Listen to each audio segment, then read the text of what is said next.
This story is titled, "My Wife Cheated with Her Ex on Our Wedding Day, Thinking I Never Know."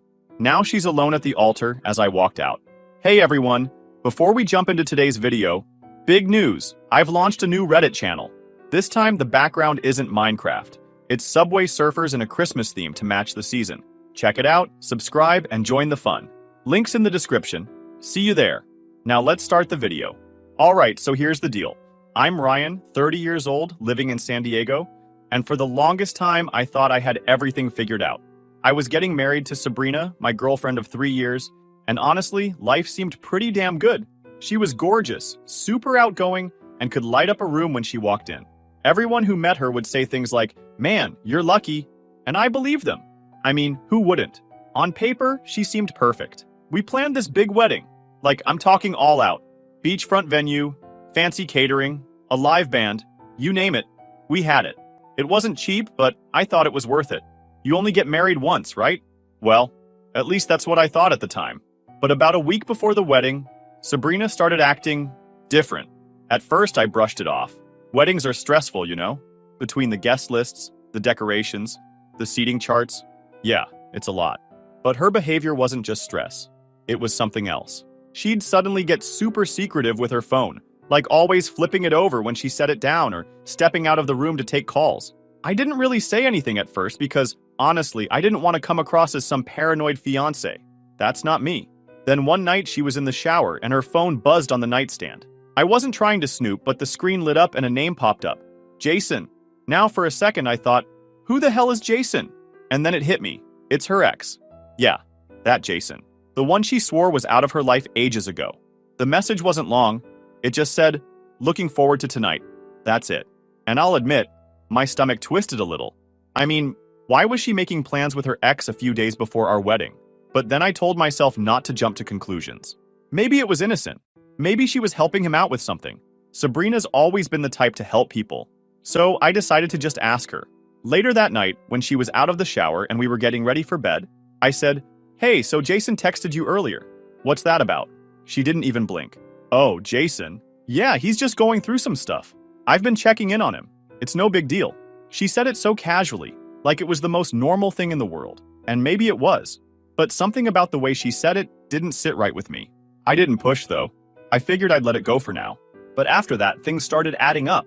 She'd tell me she was going to meet her maid of honor to go over wedding details, but wouldn't give me much info. She'd get super defensive if I asked too many questions, saying I was stressing her out or making things harder than they needed to be. And I'll admit, I started to wonder if I was overthinking things. Like, was I being that guy? The one who turns every little thing into a big deal? I didn't want to be that guy. Still, the phone thing kept bothering me. It wasn't just Jason. She'd get a ton of texts, and every time she'd immediately hide her phone or act like she didn't hear it. One time I even joked, "What, you got a secret admirer or something?" She just laughed it off, but the way she avoided eye contact? Yeah, that stuck with me. Then came the night that really kicked things up a notch. Sabrina told me she was meeting her maid of honor, Grace, at a cafe to finalize some wedding stuff. It sounded normal enough, and I didn't think twice about it. I stayed home, watched some TV, and was just about to crash when my best man Eric called. "Yo, Ryan, are you busy?" he asked, sounding kind of hesitant. "No, what's up?" I replied, a little confused. He paused for a second. "Look, man, I don't know if I should say anything, but I'm at Shimon Bar right now, and I just saw Sabrina here." "Okay, and?" I said, not really understanding the problem. "She's not with Grace," Eric said slowly. "She's with some guy. And I'm pretty sure it's Jason." That caught my attention. "Jason? Like, her ex Jason?" "Yeah, man. They're sitting in a booth in the corner. It doesn't look like they're talking about centerpieces, if you know what I mean." For a moment, I didn't even know what to say. Sabrina was out with her ex at a bar when she told me she was meeting her friend? What the hell was going on? Eric must have sensed my silence because he added, "I'm sorry, dude. I thought you should know. I can send you a picture if you want." I told him to send it, and when it came through, my heart dropped. There she was, sitting way too close to Jason, her hand on his arm, laughing like they didn't have a care in the world. I thanked Eric and hung up. After Eric's call, I couldn't get the image of that photo out of my head. Sabrina and Jason sitting in that booth, way too close, way too comfortable. She wasn't just meeting up with an old friend. It looked intimate, and we both knew it. I stayed up half the night trying to figure out what the hell to do. Part of me wanted to storm down to the bar right then, but I knew that wasn't the move. I needed to see this for what it was and not let my emotions take over. The next day, Sabrina acted like nothing had happened. She was cheerful, humming some song while making coffee in the kitchen, like she wasn't out cozying up to her ex the night before. "Morning, babe," she said with that same bright smile that used to make me melt. Now, it just made me question everything. I played along. "Morning. How was your meeting with Grace?" She didn't even hesitate. "Oh, it was great. We went over some last-minute stuff for the seating chart. She's such a lifesaver, honestly." She sipped her coffee and started scrolling on her phone like it was just another day. It hit me then. She was a damn good liar. The way she spoke, the way she moved, it was all so natural, so confident. If Eric hadn't called me, I would have bought every word. That pissed me off more than anything. I didn't press her right then. I wanted to see how far she'd take the lie. So I asked, "Did you guys stay at the cafe the whole time? Seemed like you were out pretty late." "Oh yeah," she said casually. "We stayed there for a while, and then I dropped her off at her place. It was just a long night." "A long night, huh?" I nodded, biting my tongue to keep from saying something I'd regret. Later that day, I called Eric to get more details. "What else did you see? Did they leave together?" I asked, trying to stay calm. "Nah, man. They were still there when I left," Eric said. "But they looked real comfortable. Like, if you didn't know she was engaged, you'd think they were together." That stung. I thanked him and hung up, but my head was spinning. I couldn't just let this slide, but I also didn't want to jump the gun. That evening, Sabrina told me she was going out again. Another wedding errand with Grace. This time, I wasn't letting it go. "Cool," I said, trying to sound nonchalant. "Where are you guys meeting?" "Just at her place," she said quickly, grabbing her purse.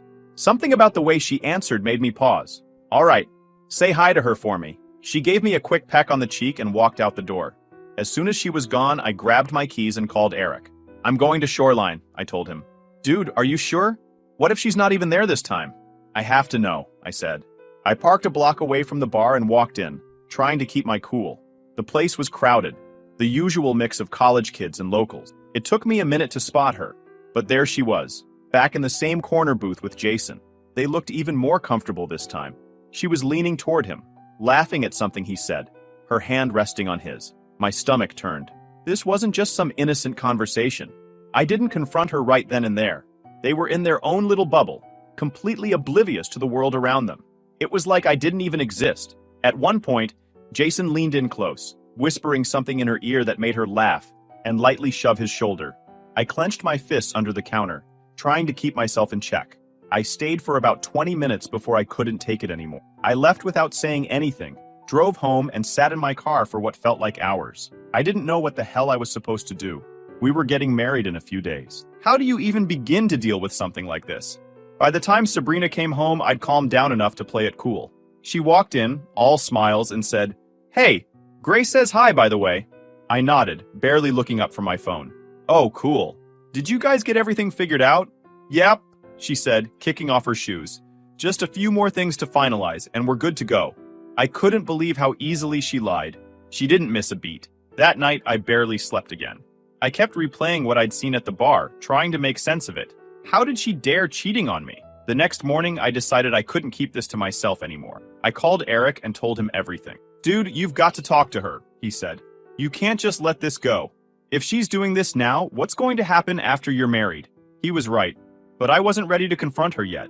I needed more information, more proof, so I decided to wait and see what she'd do next. Over the next few days, Sabrina kept up the act. She'd smile, laugh, and talk about the wedding like nothing was wrong. But every time her phone buzzed, I felt my blood boil. I knew Jason was still in the picture, and I knew she wasn't being honest with me. By the time the rehearsal dinner rolled around, I was barely holding it together. Sabrina's family was all smiles, talking about how excited they were for the big day. My family, on the other hand, could tell something was off. My mom pulled me aside at one point and asked, "Are you okay? You seem distracted." "I'm fine," I lied. But I wasn't fine. I was furious, and I knew I couldn't let this go on any longer. All right, so by this point, I was done sitting around and letting Sabrina play me. I was tired of the fake smiles, the lies, and her acting like everything was fine when I knew it wasn't. I mean, I'm not an idiot. I could see exactly what was happening. But now it was time for her to see that I wasn't someone she could keep stringing along. The morning after the rehearsal dinner, I woke up feeling like today was the day I'd finally say something. I couldn't keep this bottled up anymore. She was still in bed when I got up, scrolling on her phone like she didn't have a care in the world. I stared at her for a moment, wondering if she even felt guilty for sneaking around with her ex. Did she think I wouldn't find out? Or did she just think I'd forgive her no matter what? Either way, she was about to find out she was dead wrong. "Hey," I said, my voice steady. "We need to talk." She looked up, slightly confused but not alarmed. "Sure. What's up?" I sat down across from her, keeping my eyes locked on hers. "Where were you the other night? And don't tell me you were with Grace because we both know that's not true." Her face froze for a split second before she forced a smile. "What do you mean?" "I told you, I was with Grace working on wedding stuff." I leaned forward, resting my elbows on my knees. "Cut the crap, Sabrina. Eric saw you. With Jason." Her jaw dropped slightly, and I could see the panic start to creep into her expression. "Wait, what? That's not true," she stammered. "Eric must have been mistaken." "Don't lie to me," I said firmly. "He wasn't mistaken. He even sent me a photo. You were sitting in a booth with Jason, laughing, touching his arm. So tell me, what the hell is going on?" She sat there for a moment, completely silent, as if she was trying to come up with some kind of excuse. Finally, she sighed and said, "Okay, fine. Yes, I saw Jason. But it's not what you think." "Not what I think?" I repeated, raising an eyebrow. "You've been sneaking around with your ex, lying to me about where you've been, and spending time at a bar with him instead of working on wedding plans. So tell me, Sabrina, what exactly is it?" She started to tear up, which I knew was her go-to move whenever she got caught doing something wrong. "Ryan, it's not like that," she said, her voice shaking. "Jason reached out to me a while ago. He's been going through a lot, and he just needed someone to talk to. I didn't want to tell you because I knew you'd overreact." "Overreact?" I said, my voice rising. "You're meeting up with your ex days before our wedding and lying to me about it, and you think I'm overreacting?"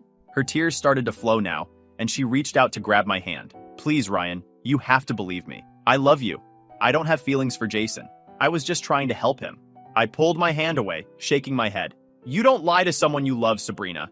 And you sure as hell don't sneak around with your ex behind their back. Do you even hear yourself right now?" She started to panic, realizing I wasn't buying her bullshit. "Ryan, please. It was a mistake, okay? I shouldn't have seen him, but it didn't mean anything." I swear I stood up, unable to sit there and listen to her try to spin this anymore. "You don't accidentally meet up with someone multiple times, Sabrina. This wasn't a mistake. This was a choice. And honestly, it's pretty damn clear where your priorities are." She jumped up too, trying to block me from leaving the room. "Wait, please don't walk away. We can fix this. I'll stop talking to him. I'll block his number. Just don't give up on us." I paused, staring at her for a moment. Part of me wanted to believe her, to think that maybe this was just some stupid mistake she'd made in a moment of weakness. But the other part of me, the part that had been watching her lie straight to my face for weeks, knew better. "How long has this been going on?" I asked, my voice quieter now. She hesitated, which told me everything I needed to know. "A couple of weeks," she finally admitted. "But it wasn't anything serious. We just talked, I swear." I let out a bitter laugh. "Do you even hear yourself?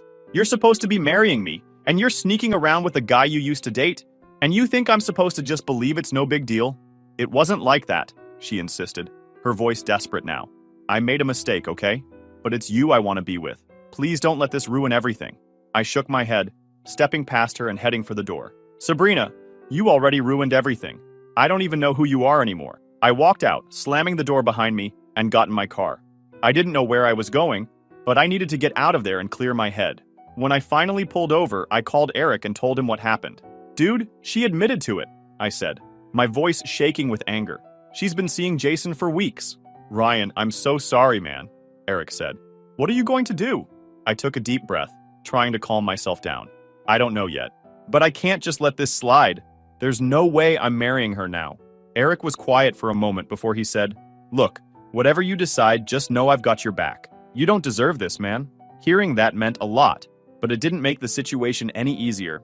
I knew I had some tough decisions to make, and I knew the fallout from this was going to be messy. But one thing was clear. I wasn't going to let Sabrina or Jason make a fool out of me. I spent the rest of that day driving around aimlessly, trying to process everything. Sabrina wasn't just lying to me. She was living a completely different life behind my back. And the worst part? She had the audacity to keep acting like everything was fine. Like we were still the perfect couple everyone thought we were. When I finally got back to the apartment, she wasn't there. Good.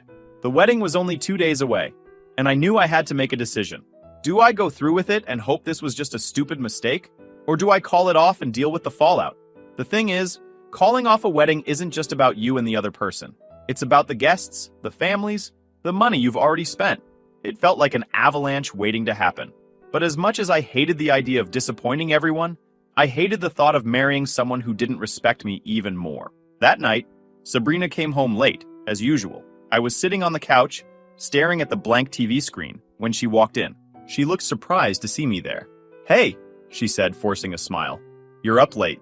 "Yeah," I said, not looking at her. "Couldn't sleep." She paused, probably sensing the tension in the room. "Listen, about earlier," she started, but I cut her off. "Save it, Sabrina. I don't want to hear it right now." My voice was calm, but firm.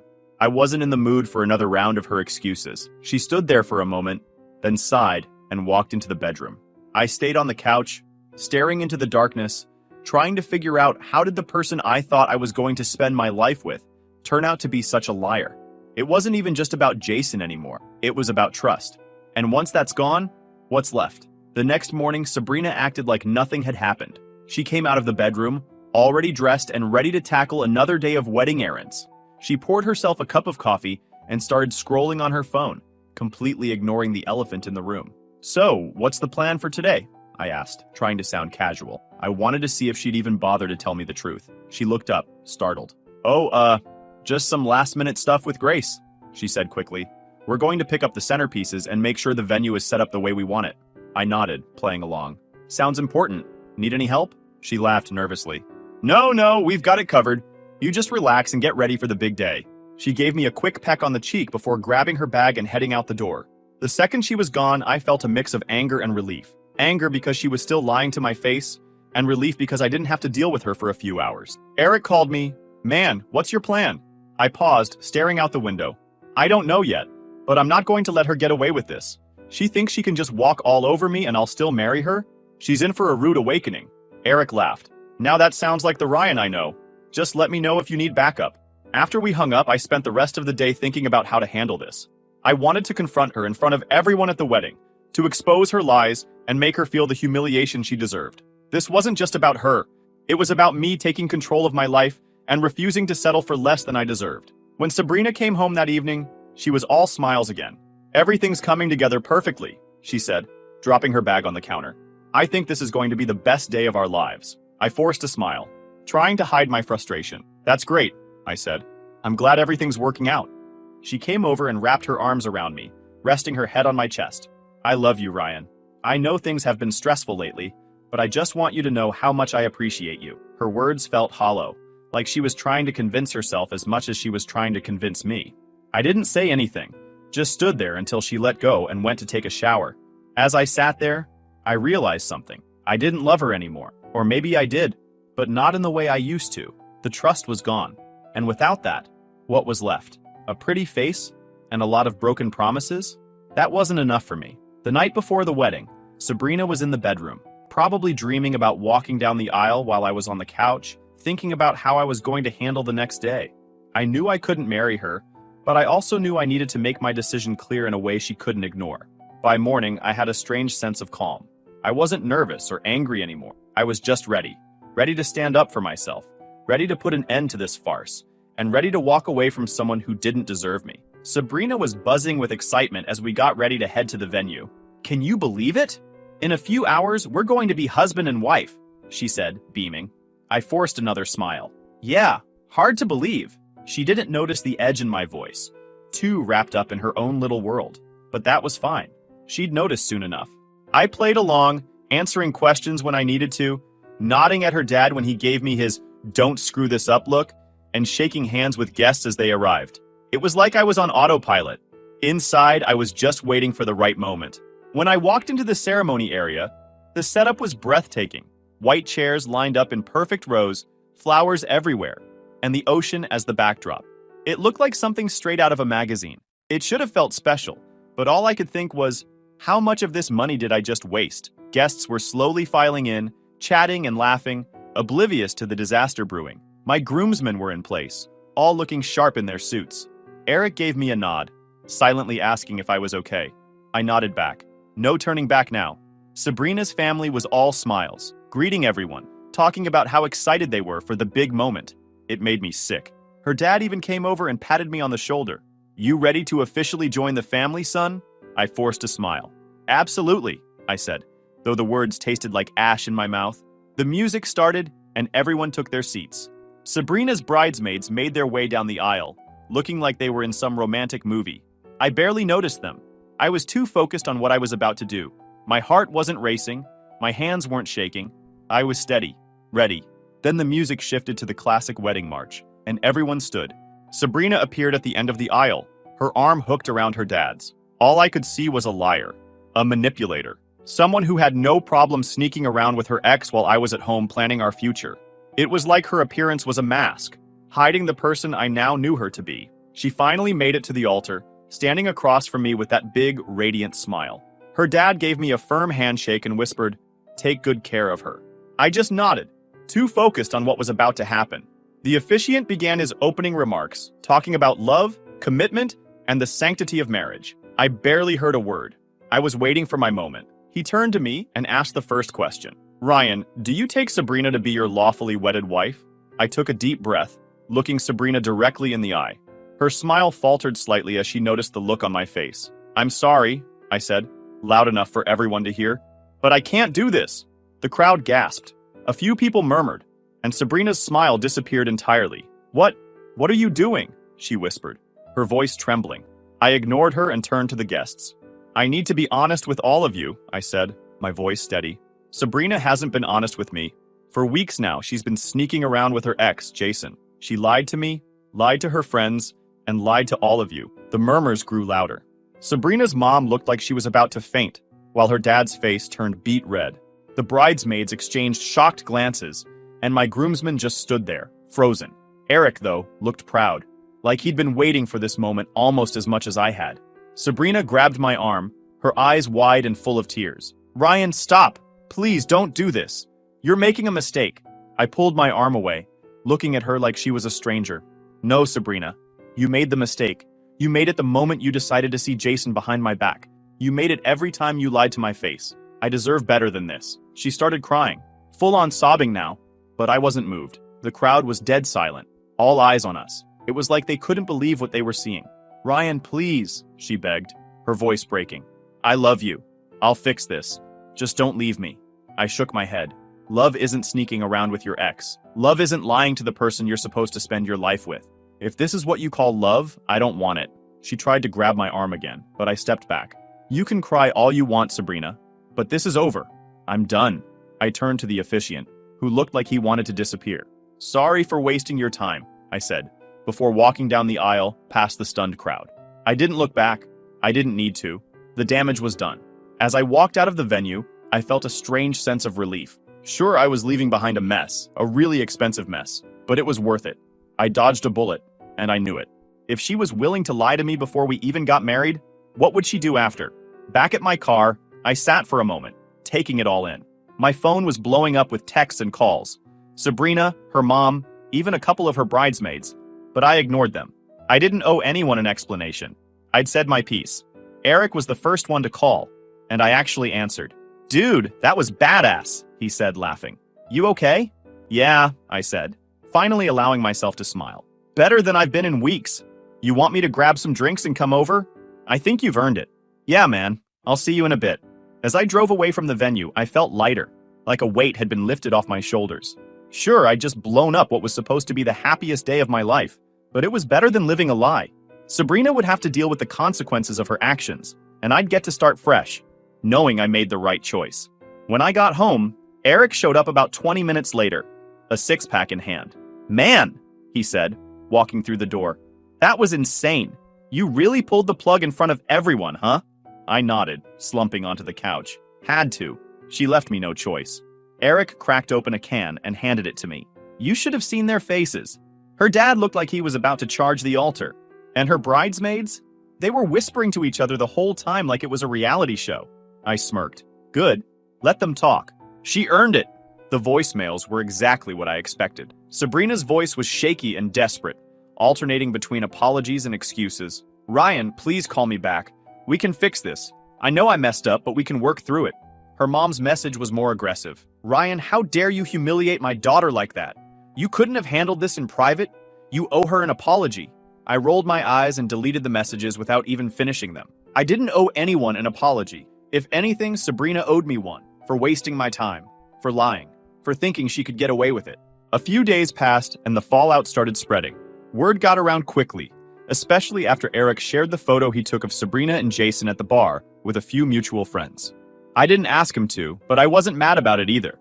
People deserve to know the truth, especially after Sabrina's mom started spinning the story like I was the bad guy. Apparently, Sabrina's version of events was that I'd snapped under wedding pressure and left her at the altar because I couldn't handle the stress. That didn't sit well with me, but I didn't have to say much to set the record straight. The photo of her and Jason said it all. Once people saw that, her excuses fell apart. One of her bridesmaids, Lauren, even reached out to me. "Ryan, I'm so sorry," she said over the phone. "I had no idea she was doing that to you. If I'd known, I would have said something." "It's fine," I said, not really wanting to get into it. "I'm just glad it's over." But Lauren wasn't done. Honestly, Sabrina's been acting sketchy for weeks. Grace and I noticed she'd disappear a lot during wedding stuff, but she'd always say it was just personal errands. I feel bad now for not questioning it. "Don't. It's not your fault," I said, and I meant it. I wasn't going to waste time being mad at anyone but Sabrina. As for Jason, well, his involvement didn't last long. Apparently, after the wedding disaster, Sabrina tried to lean on him for support. Big surprise. He wasn't interested. He'd been all smiles and charm when they were sneaking around behind my back, but the moment things got real, he ghosted her. A mutual friend told me he blocked her on social media and stopped answering her calls. Classy guy. Sabrina tried reaching out to me again, this time through texts. Her messages were full of emotions, apologies, accusations, and desperate pleas. One text would say, "I'm so sorry, Ryan. I know I messed up, but I love you and I want to make this right." The next would say, "You're being so unfair. Everyone thinks I'm a monster now because of you." I ignored every single one. What was the point? She wasn't sorry for what she did. She was sorry she got caught. Big difference. A week after the wedding, she showed up at my apartment unannounced. I wasn't surprised. It felt like something she'd do. I opened the door, and there she was, looking like a mess. Her hair was tied back in a sloppy bun, and her eyes were puffy like she'd been crying for hours. "Ryan, please," she said, her voice barely above a whisper. "Can we talk?" I leaned against the doorframe, crossing my arms. "What do you want, Sabrina?" She hesitated, like she wasn't sure how to start. I just wanted to say I'm sorry. I know I hurt you. I know I screwed up, but I want to fix this." I stared at her, not saying anything. Let her squirm a little. "I'll do whatever it takes," she continued, her voice breaking. "I'll block Jason. I'll go to therapy. I'll do anything. Just give me another chance." I shook my head slowly. "Sabrina, you don't get it, do you? This isn't about blocking Jason or going to therapy. It's about trust, and you destroyed that. There's no coming back from this." She stood there, silent, her tears falling harder. I felt a small pang of pity for her, but it wasn't enough to change my mind. "Go home, Sabrina," I said, stepping back into the apartment. "And don't come back." Before she could say anything else, I closed the door and locked it. As the weeks went on, Sabrina's attempts to contact me slowed down. Eventually, they stopped altogether. Word got around about what happened, and people started distancing themselves from her. Even her closest friends started to see her for who she really was. Looking back, I don't regret a thing. Walking away from Sabrina was the best decision I ever made. She showed me exactly who she was, and I believed her. If there's one thing I've learned, it's that you should never settle for less than you deserve. Life's too short for that. And Sabrina? Well, last I heard, she's still single. Jason didn't stick around, and her friends don't trust her anymore. I guess she's got plenty of time now to think about the choices she made. Me? I'm just glad I walked away. Best decision of my life.